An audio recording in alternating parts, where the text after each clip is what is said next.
ام ربیہ ایک خاتون تھی، بڑی نیک عورت تھی، بغداد میں رہتی. اللہ تبارک و تعالیٰ نے بڑی دولت عطا فرمائی. ان کی شادی بھی ایک دولت مند سے ہوئی، ایک دولت مند سے شادی ہوئی. فرماتی ہیں کہ میں چھت پہ بیٹھی تھی اپنے شوہر کے ساتھ. وہ دولت مند تو بڑا تھا پر متکبر بھی بڑا تھا. دروازے پہ فقیر مانگنے آیا تو میرا خاوند بالکنی سے جھانک کے کہنے لگا اسے کچھ نہ دینا، اس دکاندار ہے، یہ دنیا دار بنے ہوئے ہیں، جان بوجھ کے مانگتے ہیں. تو میں نے کہا میں تیری دولت سے نہیں دوں گی، میرے میکے سے جو کچھ آیا اس میں سے دینے کی اجازت دینا. اس نے کہا جانا ہی نہیں. تو عورت کہتی ہے اس مانگنے والے کا، اس جو دروازے پہ شخص کھڑا تھا، اس کے مانگنے والے کا جو انداز تھا وہ بتاتا تھا کہ کئی دنوں کا بھوکا ہے. اس جوان کے چہرے پر عجیب بھوک تھی. کہتی میں شوہر سے نظر بچا کے آئی اور میں نے چند دینار اس کی ہتھیلی پہ رکھے. جب رکھ کے میں نے دروازہ بند کیا تو سامنے میرا شوہر. میں لگا میری بغیر اجازت کے دیتی ہے، جا تجھے 3 طلاقیں. کہتی میں عزت مند باپ کی بیٹی طلاق لے کے گھر آ گئی. جرم میرا یہ ہے کہ میں نے اللہ کے رستے میں خیرات کی ہے. کہتی ہیں میرا والد پریشان کہ غلطی جس کی مرضی ہو، قصور تو بیٹیوں کا ہی ہوتا ہے نا. لڑکے پاک کے پاک رہ جاتے ہیں، منگنی بھی ٹوٹ جائے تو بچی کی جو حالت ہوتی ہے وہ کوئی بتا سکتا ہے؟ تو کہتی ہے میں شدید پریشان، میرے والد اور والدہ بھی پریشان، رشتہ کہاں سے آئے گا؟ 1-2 سال ہم شدید کرب میں رہے، رشتہ آیا تو بڑے امیر آدمی کا. میں طلاق یافتہ تھی پر بندے کوارے کا رشتہ آیا. کہتے ہیں جب وہ رشتہ ہو گیا میں پہلے دن اپنے خاوند کے پاس گئی تو مجھے کہنے لگا مجھے جانتی ہو میں کون ہوں؟ میں نے کہا نہیں. کہنے لگا میں وہی ہوں جو تیرے دروازے پہ خیرات لینے آیا تھا.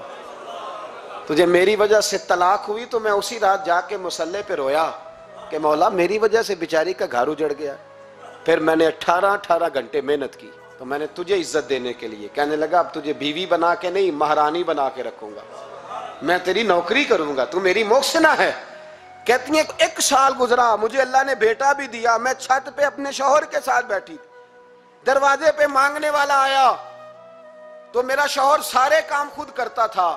آج جب مانگنے والا آیا تو کہنے لگا جب کوئی مانگنے آئے تو نے دینے جانا ہے. کہتی ہے میں دروازے پہ مانگنے والے کو دینے گئی تو میری چیخ نکل گئی، میں دھڑام سے گری. میرا شوہر دوڑا آیا، کیا ہوا؟ کہنے لگی پتہ ہے مانگنے کون آیا؟ یہ وہی ہے جو میرا پرانا شوہر تھا. بے پرواہی ویک سجن دی جتھے کسے دی پیش نہ جاوے، انہیں تاجاں والے در در رولے. تاجاں والے تخت و تاج والے، تاجاں والے در در رولے تے منگتیاں تخت بٹھاوے.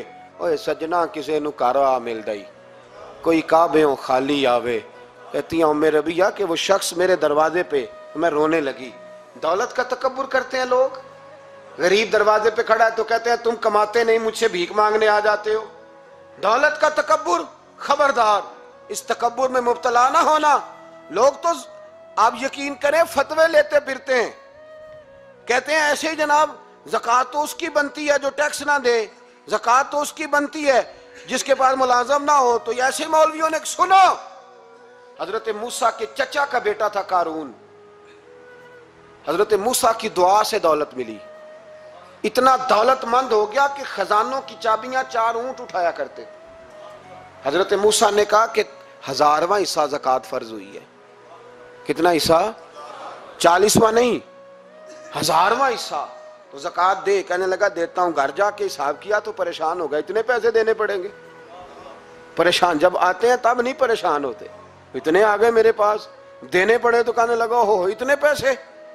حضرت موسیٰ نے کہا دے. تو کہنے لگا جناب موسیٰ ویسے مہنگا نہیں بڑا آپ نے رکھا خرچہ. آپ فرمانے لگے میرا حکم نہیں، حکم میرے 40واں نہیں تھا. کون سا حصہ تھا؟ بولیے. مسلمانوں کا کتنا ہے؟ سارے صحیح دیتے ہیں زکوٰۃ؟ کہتے میں تھوڑی تھوڑی دیتا رہتا ہوں. میں سال میں نے تھوڑی تھوڑی بانٹ دی ہے. کچھ ان کو دیا جو مجھے ووٹ دیں گے، کچھ ان کو دیا جو گاہے گاہے میرے گھر کا کوئی کام کر دیں گے. میں نے بانٹ دی ہے. یہ زکوٰۃ دے رہا ہے کہ سیاست کر رہا ہے تو؟ یہ کون سا طریقہ ہے؟ یہ کون سی طبیعت ہے؟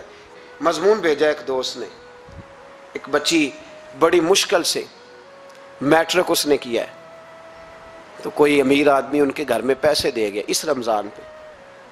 اس رمضان میں حیدرآباد کے قریب کسی گاؤں کی رہنے والی، تو بچی اگلے دن جا کے سارا کچھ ان کے گھر دے آئی ہے، سارا کچھ دے آئی ہے۔ کیوں؟ کہ وہ بچی کہتی ہے میں یتیم ہوں، میں 1.5 سال کی تھی اور میرا بھائی ابھی پیدا نہیں ہوا تھا جب میرا والد فوت ہو گیا، تو میرے چچا نے دھکے دے کے نکال دیا، میری ماں نے برتن دھو دھو کے ہمیں پالا اور میری ماں نے ہمیں پڑھایا، شدید محنت کی۔ تو کہتی ہے کل ایک دنیا دار آیا، اس نے کہا میں نے راشن دینا ہے، زبردستی ہمارے گھر آیا، غریبوں کو دینا ہے۔ کہتی ہے میری ماں نے کبھی ہمارے سامنے دکھ نہیں اپنا کھولا کہ میں بڑی غریب ہوں، میں نے جوانی تمہیں، لیکن کیا عجیب منظر ہے کہ اس نے ایک توڑا دیا راشن کا، تو سویرے جب میری اماں زور کے بعد کام کر کے آئی ہے تو رو رہی تھی۔ میں نے پوچھا اماں کیا ہوا؟ تو کہنے لگی بیٹے 4 اخباروں میں میری تصویر لگی ہے، 4 اخباروں میں۔ مجھے کیا پتا اس کے پاس کتنے موبائل تھے، کتنی تصویریں کھینچتا رہا۔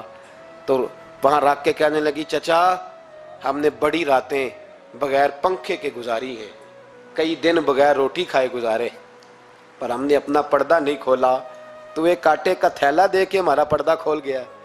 4 اخباروں میں رکھ اپنا سامان، اور سویرے اخبار میں یہ خبر بھی ضرور چھپوا دینا کہ وہ واپس کر گئے، یہ خبر بھی سویرے اخبار میں ضرور چھپوا دینا کہ وہ آٹے کا تھیلا وہ واپس کر گئے، یہ خبر چھپوا دینا۔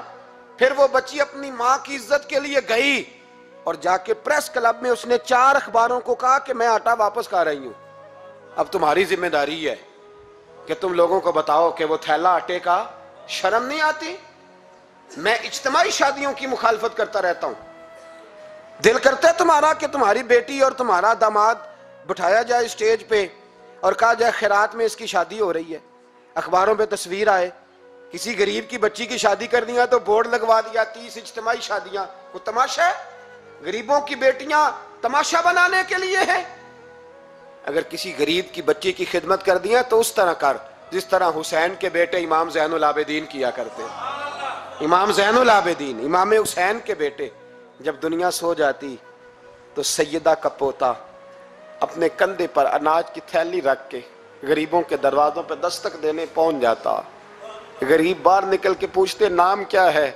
کہنے لگے میرا نام نہ پوچھو، میری تو میرا دادا ڈیوٹی لگا گیا، میری تو میرا ابا ڈیوٹی لگا گیا، یہ تمہیں تمہارے حصے کا راشن ہے، اسے قبول کر لو۔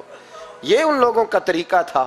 یہ کیا انداز ہوا کہ 4 اخباروں میں خبر، عزتیں لوگ اچھالتے پھر۔ اس کو کہا قارون کو زکوٰۃ دے، کہنے لگا کوئی نہیں، بلکہ اس نے الزام لگایا۔ حضرت موسیٰ تقریر کر رہے تھے تو ایک بندہ لے کے آ گیا،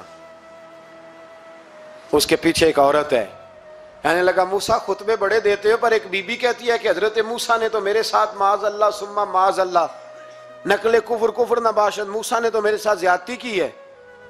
حضرت موسیٰ اللہ کے نبی جب عزت دار آدمی سے آ کے سوال پوچھتے ہو تو بیچارہ ٹوٹ جاتا ہے، وہ بیچارہ ٹوٹ جاتا ہے۔ جب لوگ پوچھتے ہیں نا یہ تو کھا گیا فلانی شے، عزت دار جس نے اپنی زندگی بڑی مشکل سے کاٹی ہو پر وقار سے کاٹی ہو، وہ تڑپ اٹھتا ہے۔ حضرت موسیٰ بڑے جلالی تھے، پر جب قارون نے عورت کا الزام لگایا تو رو پڑے، سجدے میں سر رکھ کے کہنے لگے مولا مجھ سے اتنا سخت امتحان نہ لے، میں نے تو سارا کچھ تیرے نام کیا ہوا ہے۔ پھر ممبر پہ بیٹھے، بی بی سے کہنے لگے سچ بتا ماجرا کیا ہے۔ جب جلال سے پوچھا تو عورت تڑپ اٹھی، کہنے لگی اس نے پیسے دیے تھے آپ پہ الزام لگانے۔ حضرت موسیٰ نے دعا کی، کہا یا اللہ تو دیکھ رہا ہے اس نے تیرے نبی کے ساتھ کیا کیا ہے۔ جب وہ غرق ہونے لگا نا زمین میں، زمین پھٹی اندر جانے لگا تو کہنے لگا لگتا ہے میری دولت تم سنبھالو گے۔ تو حضرت موسیٰ نے کہا اس کے خزانے بھی ساتھ ہی رکھو، سارے خزانے سر پہ رکھے اور خزانوں سمیت زمین میں غرق ہو گیا۔ علم پڑے دا مان نہ کریے مت آکھی میں پڑھیا، او جبار کہار کہاوے متے روڑ دیوی دودھ کڑ۔ تو دولتوں سمیت لوگ غرق ہو گئے۔ کدھر گیا ان کا مال، کدھر گیا؟ اورنگزیب عالمگیر جانے لگے تو بیٹے سے کہنے لگے میرے ہاتھ نہ کفن سے باہر نکالنا، جنازہ اٹھے تو میرے ہاتھ لٹکنے چاہیے۔ لوگوں نے کہا کیوں؟ کہنے لگے میں لوگوں کو بتانا چاہتا ہوں تھا میں بادشاہ پر خالی ہاتھ جا رہا ہوں۔ کفن کو جیب ہوتی ہے تو کس کے لیے پیسے جمع کر رہے ہو؟ قبروں میں بینک ہوتے ہیں، کس کے لیے گن کے سوتے ہو رات کو؟ کس کے لیے؟ کسی نے حضرت عبداللہ ابن مبارک سے کہا آپ بڑے زاہد ہیں، آپ نے دنیا چھوڑ دی۔ فرمایا میں تو عالم فاضل ہو کے زاہد ہوں، زاہد تو اصل میں عمر بن عبدالعزیز تھے، جو بادشاہ ہو کے زاہد تھے. مالک بن دینار بھی کہتے تھے وہ بادشاہ ہو کے زاہد ہیں. ان کا انتقال ہوا تو خواجہ حسن بصری فرمانے لگے آج دنیا سے بہترین آدمی چلا گیا. حضرت سیدنا امام احمد بن حنبل فرمایا کرتے تھے جو عمر بن عبدالعزیز کا ذکر کرے رب تو اس پر بھی رحمت نازل فرمائے گا. افسوس کی بات یہ ہے کہ چند دن ہوئے شام میں ان کے مزار کی بڑی بے حرمتی کی گئی. ارے یہ تو وہ شخص ہے کہ جب تک موجود تھا تو حسن موجود تھا، اور آج بھی ان کا ذکر کریں تو اللہ دلوں میں نور پیدا کر دیتا ہے. فوری طور پر جائزہ لینا چاہیے کون لوگ ہیں جو ایسی مذموم حرکتیں کرتے ہیں، جو ظلم کرتے ہیں، اور ان نیک اور پارسا لوگوں کے ساتھ اس طرح کا وہ رویہ اختیار کرتے ہیں. حضرت عمر بن عبدالعزیز رحمۃ اللہ علیہ تو وہ نیک آدمی تھے کہ ایک شخص صاحب سے گفتگو کر رہا تھا، سرکاری بات چیت ہو رہی تھی تو چراغ بھی سرکاری جل رہا تھا. اس نے پوچھا حضور چلے سرکاری بات تو ختم ہوئی، طبیعت کیسی حال کیا؟ فرمایا ٹھہر جو. ایک چراغ بند کر کے دوسرا جلا لیا. اس نے کہا حضور یہ کیا؟ آپ فرمانے لگے وہ سرکاری چراغ تھا، یہ میرا ذاتی ہے.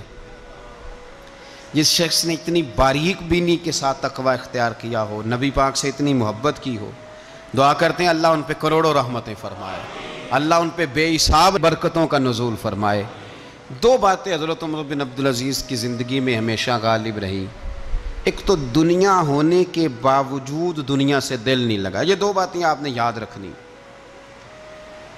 دل نہیں لگایا دنیا سے. مال تھا، دولت تھی، پر وہ اس چکر میں نہیں پڑے کہ یہ مہنگا جوڑا میرے گھر کیوں نہیں، یہ اعلیٰ کار کیوں نہیں، اب یہ والا میں نے گھر. ایک اینٹ پر دوسری اینٹ نہیں رکھی ساری زندگی، چونکہ وہ سمجھتے تھے زندگی مختصر ہے تو 40 سال کی زندگی میں ہی کمال کر گئے. اور دوسرا حضرت عمر بن عبدالعزیز نے ہر وقت ایک چیز اپنے ذہن میں رکھی کہ مجھے اللہ کے سامنے کھڑے ہونا ہے.